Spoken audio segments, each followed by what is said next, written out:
pessoal, tudo bem? Hoje eu queria falar um pouquinho do transtorno de processamento sensorial do Benício e o distúrbio do sono do Benício, como que funcionou aqui. Só lembrando que isso não são requisitos para que a criança seja autista, tá? A criança pode ter o TPS, ter distúrbio do sono e não ser autista. Isso nada é requisito, tá? São só coisas que o Benício tem, é uma comorbidade que ele tem junto com o TEA. O Benício, ele tem seletividade alimentar. O que é essa seletividade alimentar do Benício? Não é ele escolher os alimentos que ele vai comer. Ele só come com farofa, ele só come com batata. Não. O Benício não tolera alimentos em pedaços na língua, na boca. Por quê? O transtorno de processamento sensorial é quando o cérebro recebe alguma informação e ele tem a resposta de imediato àquela informação que recebeu. Então, quando o alimento entra na boca do Benício, ele recebe alguma informação que ele, de alguma forma, eu não sei, porque ele ainda não fala isso pra mim, né? Mas o que eu percebo é que ele não tolera aquele alimento na boca, não tolera na língua, encostou na língua, ele já fica muito nervoso e bota pra fora. Então ele não come pedaços. Então a alimentação do Benício sempre foi um problema pra mim, porque eu fiz curso de IA, de introdução alimentar, fiz tudo para que o Benício pudesse pegar as coisas na mão, comer o brócolis na mão, aquelas coisas lindas que a gente se vê, mas eu nunca vi isso aqui em casa, porque com o Benício sempre foi difícil. E eu não sabia o que era, eu não sabia o que ele tinha, então às vezes eu até forçava um pouco da comida, porque ele tinha que comer erradamente, e foi quando eu descobri que ele tinha o TPS, que é essa questão dele não tolerar o alimento na boca, um alimento mais duro, um alimento mais crocante, um alimento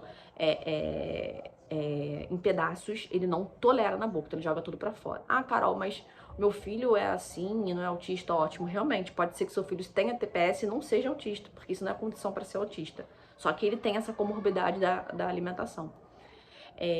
Que ele acaba selecionando os alimentos. Então, ou seja, ele só consegue comer pastoso. Então, isso faz com que eu não consiga ter uma vida social de pegar o meu filho na hora do almoço, vamos para restaurante. Ele come no restaurante, como vejo criancinhas comer arrozinho ou vinho de codorna no restaurante com a mãe do lado. Meu filho não come no restaurante. Primeiro porque o tempero é diferente, ele é completamente seletivo a isso, ele não vai comer.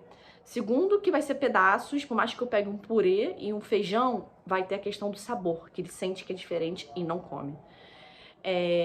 Então, às vezes eu posso estar num lugar que não tenha um purê e um feijão, que não seja uma comida pastosa e molhada, e também eu vou ficar presa a isso. Então, pra eu sair, ou eu levo a comida de casa, ou eu boto na minha cabeça que ele não vai comer, que ele vai comer quando chegar e toma uma mamadeira, ou eu dou a comida antes de sair. Então, eu sempre prefiro, às vezes, fazer as coisas depois das refeições dele, né? Porque o lanche é mais prático, tal, porque hoje em dia ele já começa a aceitar um pouco mais a banana é molezinha, então ele começa a aceitar uma coisa mais prática de dar na rua, enfim, na hora do lanche. Então, assim, o transtorno de processamento sensorial no Benício, pra mim, pra todo mundo aqui de casa, pra mim e pro meu marido, é a parte mais crítica do Benício, é a parte mais crítica. Porque para ele se alimentar, isso tem a ver, gente, é tudo muito ligado. A rigidez com o transtorno de processamento sensorial. Como ele é rígido, saiu da rotina, saiu do ambiente, outra comida, outro tempero, outro lugar, outro tipo de ambiente, ele não vai comer. Ele já é rígido por conta, a rigidez é por conta do TEA, sim. Mas a questão da seletividade alimentar é um distúrbio à parte, uma comorbidade à parte que ele tem. Então ele não tolera. Então quando entra aquele alimento na boca, ele cospe, porque ele não tá suportando, tá doendo, dói. É como realmente fosse uma dor, tá? A pessoa não suporta, tem nojo, não aguenta ver aquela coisa na boca. Essa parte sensorial tá indo pra mão. O Benício não tem a parte da audição, tá? Nem a parte da visão, assim, muito problema com luz, muito problema com barulho, o Benício não tem. Só com alguns barulhos específicos. Mas agora essa parte tá indo pra mão, tá? Tá indo pro tato, que é um dos sentidos. E ele tá reclamando muito da mão. Às vezes eu olho a mão, ai, mão, a mão tá doendo. O que que tem na mão, filho? Mamãe tá doendo. Eu passo na roupa, e pá, depois de a mão. Então de 5 em 5 minutos a mão. Quando eu olho, ou a mão não tem nada. Ou às vezes a mão pode estar molhada e aí ele se incomoda com a mão molhada e quer secar. Às vezes a mão tá melada, suor, e ele se incomoda e quer secar. Mas às vezes a mão tá seca, não tem nada, e ele reclama da mão. Então ele anda sentindo um desconforto na mão. Então essas são as duas coisas que vem sendo trabalhado na TO, e assim, acho que na hora que meu filho conseguir comer normalmente, igual qualquer criança, igual qualquer pessoa, e eu conseguir levar ele num restaurante e eu não me preocupar com isso, eu acho que eu vou ser muito, muito, muito feliz, não tem noção. E a parte do distúrbio do sono, o Benício, todo mundo sabe, quem me acompanhou aqui durante meu puerpério, o Benício tinha 6 despertares à noite. Nunca dormiu direito. Sempre despertava. E eu amo dormir, né? E ele sempre despertava à noite. O que aconteceu? Isso fez com que eu achasse muito estranho, porque eu falei assim, meu Deus do céu, eu era louca da rotina do sono, a louca dos cursos, de consultoria do sono, eu fiz tudo pro meu filho dormir. Fazia higiene do sono, anoitecia, desligava as luzes da casa, desligava as telas, mas ele continuava dando despertares noturnos.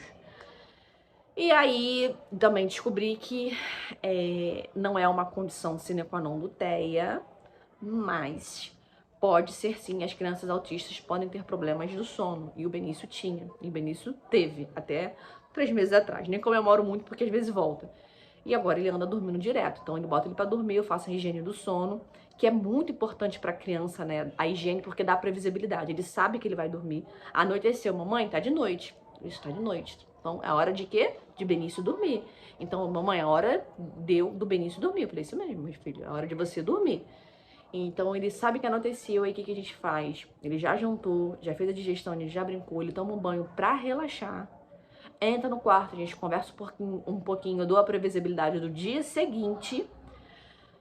E aí ele mama, e ele começa o chameguinho, mãozinha, fufuzinho, tal. Tem uns óleos essenciais que pra mim ajudaram bastante também. E aí ele começou a dormir simplesmente como um passe de mágica. Pra mim não é mágica, pra mim é milagre de Deus, porque eu pedi muito, eu fiz muitos propósitos, eu fiz muita promessa pra que meu filho dormisse a noite inteira e hoje ele dorme. Sendo que é importante destacar que ele dorme conforme a gente. A minha rotina é dormir cedo e acordar cedo. A minha rotina é deitar-me cedo e acordar cedo. Então ele faz a mesma coisa. E aí quando meu filho sai disso, quando meu filho dorme muito tarde, ele não tá acostumado, porque em casa aqui a rotina é diferente. Aqui em casa todo mundo acorda muito cedo. Eu vou malhar às 5h30 da manhã. Então por que eu vou fazer meu filho acordar 10 da manhã? Se 10 da manhã eu já tô cansada de estar no trabalho. Então ele tem que acordar junto com a gente. Então não tem problema dele acordar cedo. Meu único problema era quando ele despertava. Então a gente fez uma lavagem, uma higiene, e eu tirei, ele acordava e ele pedia pra mamar pra voltar a dormir. Eu comecei a tirar essa mamadeira. Durante 7 dias foram terríveis, ele gritava que queria mamadeira. Eu tirei essa mamadeira na base da força, mostrando pra ele que não, que mamar era só pra dormir, não de noite, no noite não tinha mamar. Então quando ele acordava e pedia mamar, eu falava, não, filho, não pode. Mamar só amanhã agora. Não tem mais mamar. Você já mamou à noite. Volta a dormir sozinho. Aí eu pegava ele, batia na bundinha e ele voltava a dormir. Depois de 7 dias de muito escândalo, ele voltou a dormir. Hoje em dia ele não acorda mais pra mamar. Então hoje em dia ele não desperta, porque era uma associação que ele tinha para acordar.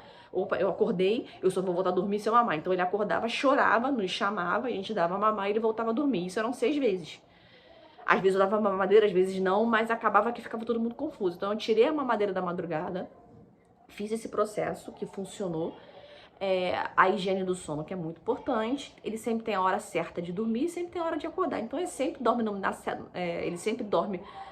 A rotina do sono dele sempre começa numa determinada hora e ele sempre acorda numa determinada hora, porque eu acho que é importante para uma criança que tem autismo ela ter rotina, ela ter a previsibilidade, que uma criança típica, vulgo criança normal, ela tem que ter previsibilidade. Você não vai poder fazer as coisas com a criança à força, né? Tudo à força, tudo bem. As coisas que não são negociáveis, como banho, comida, tudo bem. Às vezes vai ter que ser a força que a criança não quer. Mas as coisas que são negociáveis, como um brinquedo, como uma atividade, você precisa dar previsibilidade, contar o que vai acontecer, mostrar. E para uma criança atípica, uma criança autista, principalmente você precisa dessa previsibilidade. Então quando você começa a entender que você tem que conversar com o seu filho, entender o seu filho, e não fazendo tudo na base da força, as coisas começam a melhorar. Mas hoje, com o Benício, a alimentação é o ó do borogodó. É uma coisa que me impede de fazer muitas coisas com ele, porque eu quero que meu filho coma em primeiro lugar.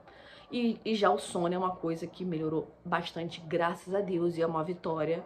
Eu acho que se eu conseguir, muitas mães também podem conseguir com que o seu filho durma a noite inteira. E é isso. Depois a gente vai falar mais um pouquinho sobre algumas coisas, sobre como eu me organizei com as terapias, creche do Benício, com trabalho, com casa, como eu fiz essa organização. Tem muita gente me perguntando sobre isso. E depois eu posso fazer um vídeo sobre isso também. É isso. Beijos.